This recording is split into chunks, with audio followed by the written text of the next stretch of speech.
Good morning, Knicks Nation. Today is Monday. It is the 15th day of August 2022. I hope you had a good weekend, and I hope that you and your family had a good weekend and that you guys are safe and healthy, and that the needs of you and your family in terms of food and shelter and clothing as well as health are being met today. Blessings upon those that work in the healthcare field, along with the first responders who every day have one purpose: to save lives, and those also who pick up garbage for us to keep streets and sidewalks and highways and parks clean, and those also who make deliveries of food and furniture and other stuff for our convenience. Double blessings on the men and women who are out here trying to help rescue, deliver, and recover the teenagers and the children who are victims of child molestation and pedophilia. Also, others who are victims of pornography and child pornography, prostitution and child prostitution, sex slavery and human trafficking, and double curses on those perpetrators, on those profiteers, and on those sexual perverts who are out here trafficking in human misery. Finally, blessings upon the homeless. There are nearly 600,000 men, women, and children, especially the children, growing up hard, living on the streets of the United States of America, and millions around the world in similar or worse conditions, and blessings on them, for theirs is the kingdom. Brothers and sisters, today I want to talk about Reddish. But before I do, a couple things. As we all found out by now, the Knicks are going to be part of a feature on Christmas Day against the Philadelphia 76ers. That's going to be an exciting game, regardless of whatever the situation. The Knicks have been playing under Tom Thibodeau. We got to give him his props. When it's time for national TV games, the brother has the Knicks ready to play. And they have not embarrassed us on national TV under his watch. And so we got to, give him props for that. And I expect that to continue, regardless of who's on the squad and who's not. I'm expecting the Knicks to show up and show out on Christmas Day. It's going to be exciting. And then we also got the preseason schedule, which has come out also. The Knicks generally, I don't know why, but for some reason, usually on preseason, the Knicks have been playing a lot of preseason home games, in the last few years. I've noticed, and I'm glad of that. I don't want them traveling a lot when they're trying to get ready for the season, that just adds to the fatigue they don't need right now. So I'm glad for that. So that's going to start, I believe it's in October. It starts training camp probably late September. So here we go, brethren. We're getting ready to move back into the groove right now. Even though it's mid-August, it's already moving forward. Now, one thing I said yesterday, believe it or not, Knicks Nation, I listen to some of y'all, and I take to heart some things you say in terms of some of your observations. I will admit some of them sound ridiculous to me, but sometimes y'all make a lot of sense. So yesterday I called Jaylen Brown a superstar, and some of you called me out on that. And I appreciate that. This is raw, and I appreciate that. Now, why did I say Jaylen Brown was a superstar? I'm not trying to defend it, actually. I'm just taking a second thought of it before we talk about Cam.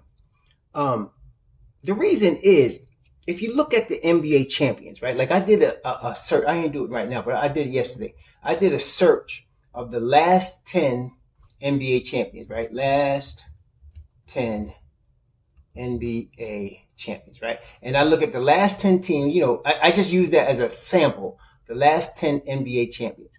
And actually this thing going all the way back. So let's go all the way back a little bit. But everyone, right? When you look at the champions, I don't know, let's go in the last, I said 10 years. So let's go back that far. Let's go back from like 2012. Miami Heat defeated Oklahoma City. Okay. Now Miami Heat had the big three. We know LeBron. We had Wade, D-Wade, pretty much just coming off the other side of his prime, but still, tough D-Wade, and then of course there was Bosh. And Oklahoma City had young Westbrook and Kevin Durant. And then, you go to Miami again, 2013, they went again against the Spurs, and you had, Tim Duncan on Spurs. And so pretty much, Golden State Warriors, Steph Curry, Klay Thompson, Cleveland again with LeBron, Toronto or Kawhi, the Lakers with LeBron and AD, Bucks with Giannis. My point is, generally speaking, if you're going to win an NBA championship, a superstar has to emerge. And to me, let me define superstar. A superstar is a player, not necessarily that wins the championship, because there's some players, like, for example, I consider Chris Paul a superstar. He's never won a chip, but I consider him a superstar because whatever team he's on, everybody gets better and the team gets elevated in terms of wins and losses. Okay, they get elevated. That's a superstar to me. So Chris Paul, for example, though he's never won a chip, when he was drafted and he was on the New Orleans Pelicans, right?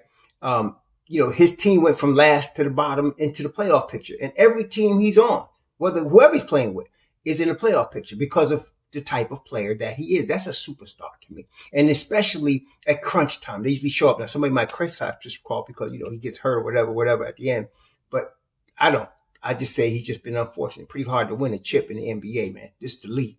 So to me, a superstar brings them. And so when you see a team that's a champion, to me, you got to have a superstar. Usually one that you have drafted, in the mix. Okay. Not all the time, obviously, but usually you want somebody you draft that develops into that superstar and carries you across the border. But sometimes you get a Toronto that needed a Kawhi and he was that last piece. Boom, champion, right? So when the Boston Celtics was in the finals and lost 4-2 to the Warriors, I automatically counted Jason Tatum and Brown as superstars because they were the two dudes that carried that team. You also had Marcus Smart, highest level, like to me, one of the best defensive guards you've seen in the last 10 years. Those three carried that team with the ancillary pieces that they had to the NBA finals. And they beat some really good teams. They beat Milwaukee. They beat some really good teams. Get in there. Miami. And so that's what I made when I said superstar. But I could understand someone's consternation with that, saying that, well, Brown and Tatum, they're not there yet. They're not there. And I understand. But that made me think.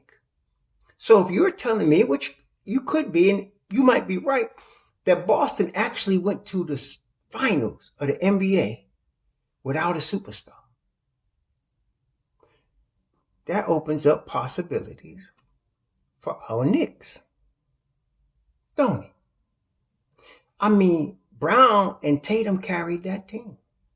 If you can get RJ to an R-star level and you got Jaylen Brown, and who knows what's going to happen with Quentin Grimes or the brother we talking about today, Cam, or Obi. What? And the Celtics you had Tatum, Brown, and Smart, and then they had, RW3 in the 5 spot, who I feel Mitch Rob is better than him. Mitch Rob got more money than him. Mitch Rob is better than him. Okay? And that young man helped them. And then you add ancillary pieces like Peyton, Peyton Pritchard and Grant Williams. Get into the finals, y'all. And they were a defensive-oriented team. So that gives me hope for us.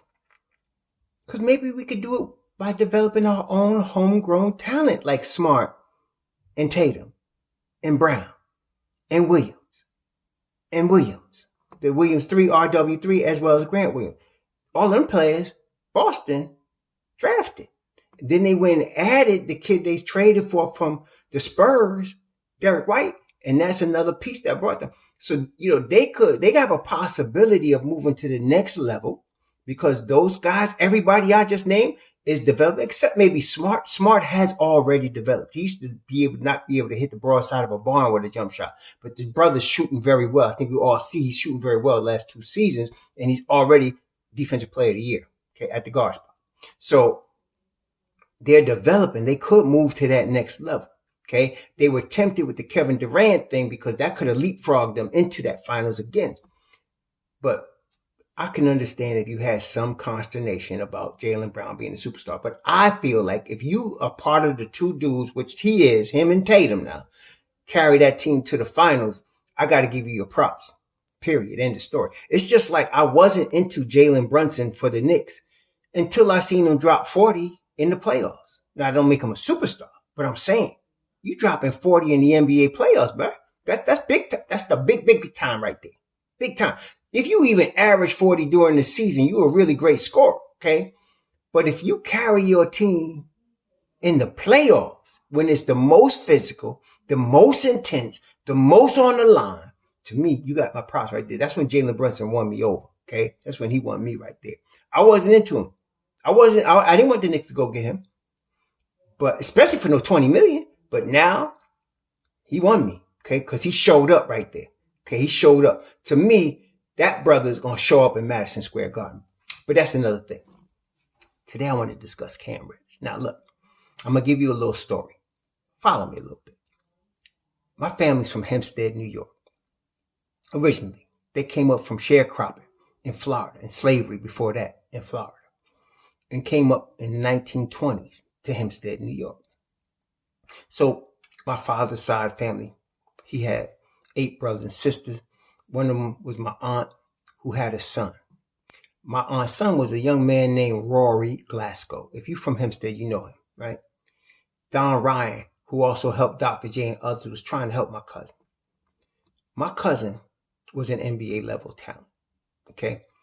And by the time he didn't really graduate high school, some off court stuff got a hold of him. Y'all know when y'all know, right? But if you've been to Campbell Park, you've been to Kennedy Park, you know who my cousin is. He was during his time was the 70s. He used to, like, I see him just for example in the high school game. He scored 39 and a half. The high school games are 16 minutes, 8-minute quarters, and he was drunk. No 3-point line.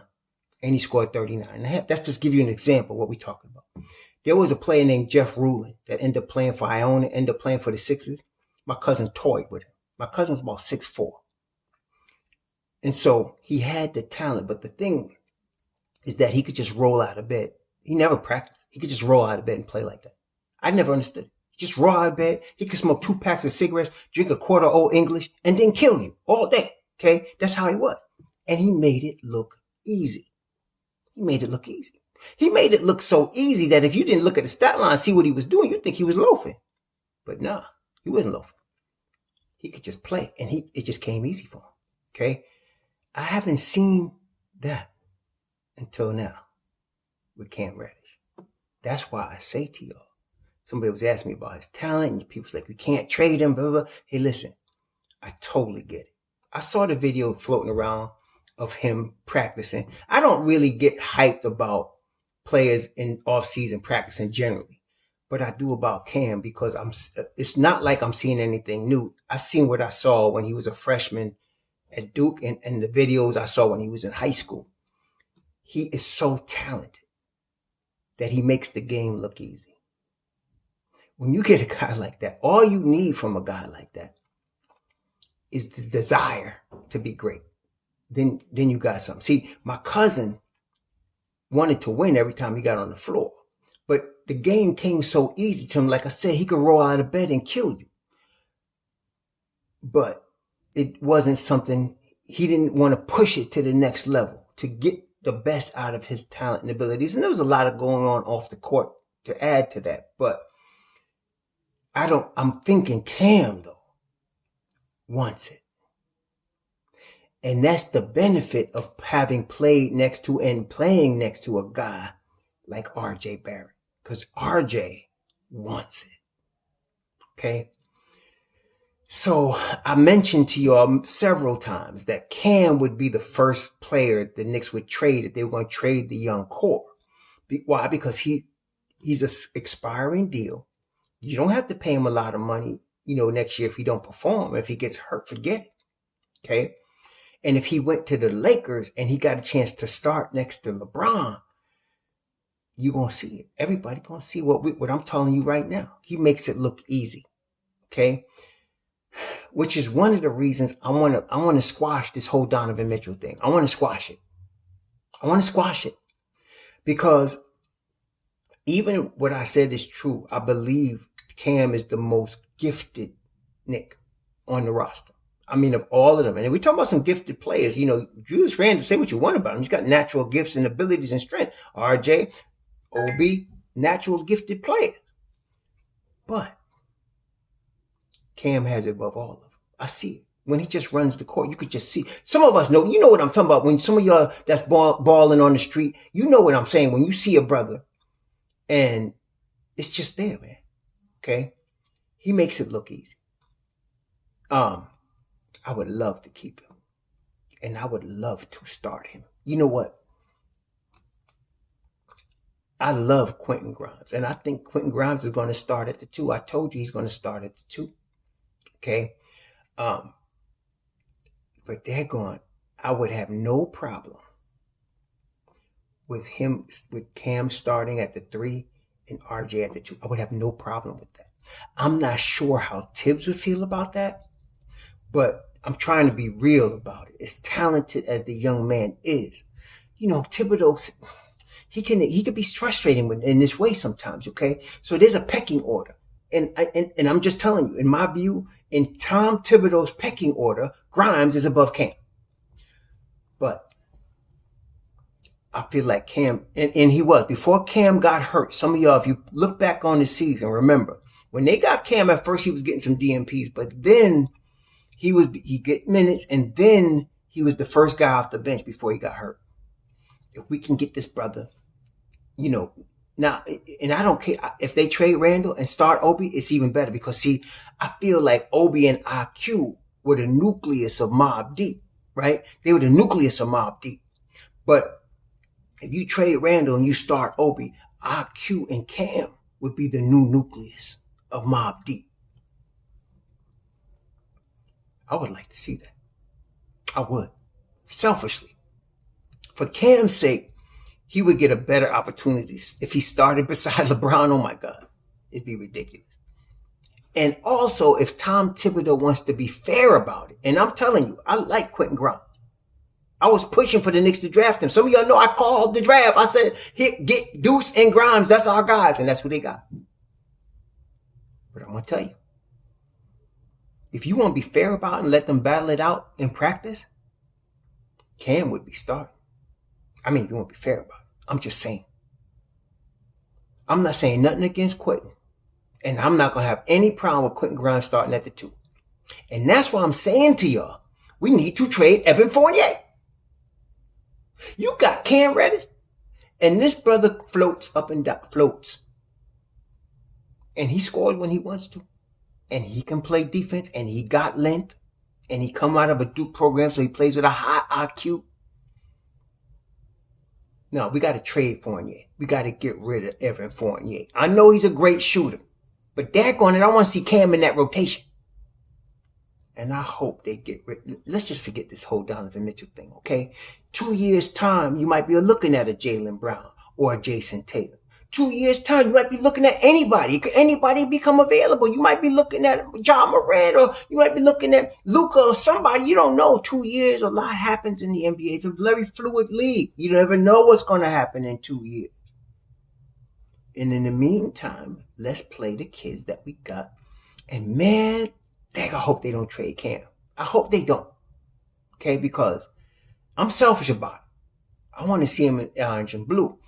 And as much as I know, Quentin's probably going to get that starting nod. I have no problem with Cam coming right on that wing. See, when you're looking at your wing rotation now, you're talking about RJ, Cam, and Quentin. If you get rid of Evan Fournier, you're talking about RJ, Cam, and Quentin. And then you got Deuce and IQ. IQ is really a combo guard. Deuce is a point. So you can bring them off the bench. And you still can run Cam. Okay? And then if you move Randall, you got Obi, you got Hartenstein, you just pick up another 4. You can pick up a backup 4. I'm just saying. Any backup 4, you can pick up a backup 4. Brethren. And Cam can play small ball 4 for a few minutes. He did that this past season. But you cannot just, you can, but you got to keep a talent like Cam. You got to keep him. Shoot. That's what I'm saying. When I first saw him, and every time I see him, even that video was like a minute long, I see flashbacks of my cousin, and I'm like, except my cousin was 6'4", Cam is 6'8", and can play ball, baby. Like, he could ball, okay? I just hope he doesn't get hurt. That's the only thing. He's got to be available, okay? Got to be available. If he start coming up with pull mess and give me the Frank Ntilikina stuff, that's going to be a problem. But if he could stay healthy and compete for a starting position, not only will he show out, I'm very confident Cam could be a 20-point scorer in the NBA. That's how much talent he has. And he can be part of a winning program. Because I'm telling you, the boy's talent, to me, I don't see nobody in the Knicks with talent like him. And he got it. Some people just have it. He got it. It will help us as a team, the Knicks. Up. It will move us up. Okay, move us to another level. Okay, but we gotta let it happen. So I guess what I'm saying is, I'm with a lot of y'all on this one too. Let's squash the Donovan Mitchell talk. Let's get rid of it. No, I don't want it. I want to see Grimes and Cam. I want to move Evan Fournier's contract. Move it. Move it with Randall. And let's get the $47 million expiring deal from Westbrook. And then, cut that brother and save the $47 million. Because if we do play Cam, next year you got to pay Cam. And that's $20 million a year. So you got to have the money for him and RJ, the two Duke brothers. Okay? So, yeah, I'm all in on the Cam Reddish, baby. But I'm trying to be realistic. See, that's what I'm trying. I try to balance what I want as a fan with the realism, because I don't want to be disappointed, right? If you expectations are controlled, you're less disappointed. That's what I'm feeling. So I'm trying to be controlled. Is while I believe Cam should start, I believe realistically it's going to be Quentin, and we ain't losing nothing with Quentin now. But my man Cam got to be in the rotation. And it's an 82 game season. So everybody's going to get a chance to play, especially the rotation pieces, the non-rotation players that Tibbs play. Everybody going to get their chance. It's an 82 game season. Long season, y'all. Okay, so everybody will get their chance to shine from the non-man rotation. I'm excited about that, especially if they're able to move Randall and Fournier. I'm excited about that because all the kids that we drafted, and then you add a kid like a Cam to it, everybody gets their chance because it's an 82 game season. Okay. Anyway, that's how I'm feeling about it. I really, yeah. So Jaylen Brown, okay, you could argue he's not a superstar. I kind of give him them props because him and Tatum did carry their team to the finals. Okay, and I feel like they're a threat to do it again this year. Okay, they knocked off Giannis in them. They knocked off some really good things. They knocked off Miami. They knocked off Giannis. You gotta give them their props, man. But I can understand if you're not with that yet. I can understand it, but I'm kind of seeing it. And I give him their props for that. When somebody gets to the NBA Finals and he's leading his team in this day and age, you could talk superstar status. But I can understand if he didn't. So I'm not going to down that. Okay. But it's what it is. Y'all, please enjoy the rest of your Monday. Tonight's a baptism. Separate point. We're going to meet in Tavares, Florida, baptizing Brother Gary today. Got other brothers coming. Y'all want to come email me? Let me know. Meantime, and we're going to have a little fellowship meal at a restaurant called Havana, Cuba, 1959. Yeah, it's over there in Tavares, Florida. Anyway, shalom.